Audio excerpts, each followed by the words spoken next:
Hello and welcome to the special edition of We the People, coming to you from Mumbai.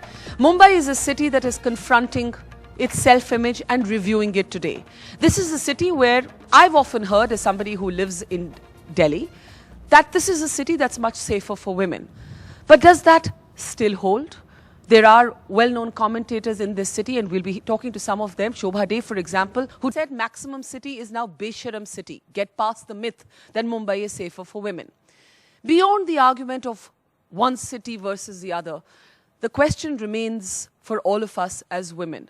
How many times will our dreams be blighted by those who stand in the way with sexual abuse? How many times will the solution that's offered to us be part of the problem? Which, for example, in this instance, is the state's home minister talking about women journalists seeking extra protection on assignments. Doesn't that take away our freedom to compete? How many times will we be told that where we went, who we met, and the clothes we wore were part of the problem? That is the question facing India today. That from Delhi to Mumbai, remember those mammoth protests after that gang rape? That girl was 23. This young girl is 22. This is the story of you and me. It's every woman's battle. Is this a battle we're losing? That's the cynical question, but the real question we're asking on the program today. I'd like to start with Priya Dutt. The fact of the matter is that we have seen very well-meaning generic statements from all politicians. Yet we have seen quite quickly the politicization of even this rape in the state. We have seen parties getting into a really dismal tutu meme. We have seen this debate being framed in terms of outsiders versus insiders, which I think is actually abhorrent. And we have seen Parliament and our legislative assemblies continue to accept MLAs and MPs who are actually facing charges of rape. Do you feel helpless today as a parliamentarian? I know as a woman you're committed to this cause. You've often been outspoken. I do, because we are supposed to be role models for a lot of youth in this country.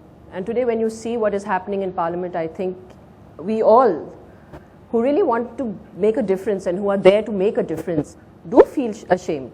There can be so much that can be done for society from where we are. But somewhere or the other, we are not able to do it. Where politicizing some issues like this are concerned, I think it is really, really terrible. When we keep passing the buck, that it's your fault, it's that party, it's this party, it's you, it's the police. That is not the solution. It has to be a collective effort. It has to be a collective discussion. So you're saying we're all part of the problem and we're all part of the solution. But Shobha, writing today, you said, this is now a Besharam city. It's a myth that Mumbai is safer for women. Statistically, actually, Mumbai still performs better compared to some other metros. But the fact of the matter is that there has been a 45% increase in sexual harassment cases in the last year, a 5% increase in rape cases in the last year, and by some accounts, an 80% increase in rape cases since 2002. That's the kind of curve of change that we're looking at. But you have also said simultaneously in your other writings that the response can't be to tell your daughters, don't go out here, don't go out so late. It was really disappointing to hear young women of Mumbai yesterday saying, I'm not going to go out after 8 p.m. We're letting the rapists win, aren't we? Well, what's happening, Barkha, is that Mumbai has now become a monster city. It's full of desperados. They have nothing to lose. They're not afraid of the law. We are a rudderless, headless, leaderless city and state as of now. 10 years ago, things were a little different. I've been a working journalist for over 40 years. I've worked at all hours, at all times, and never ever felt threatened. Today, what we're seeing are slashers and flashers and people who attack women on our trains. The lifeline of the city, we see people attacking women in public, in broad daylight, as it happened with this young girl.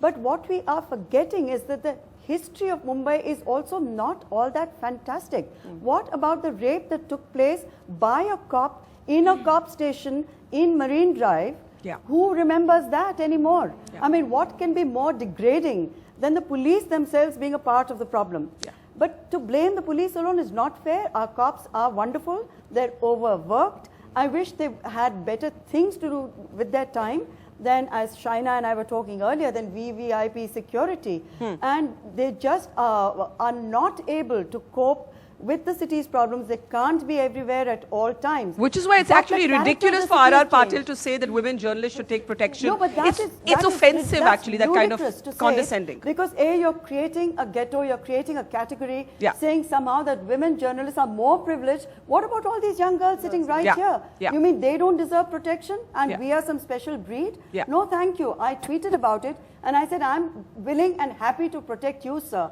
if you need it.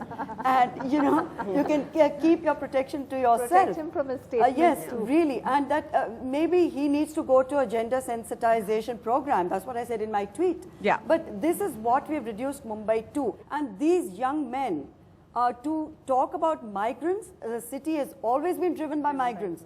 It's a city that was created by people who came to Mumbai.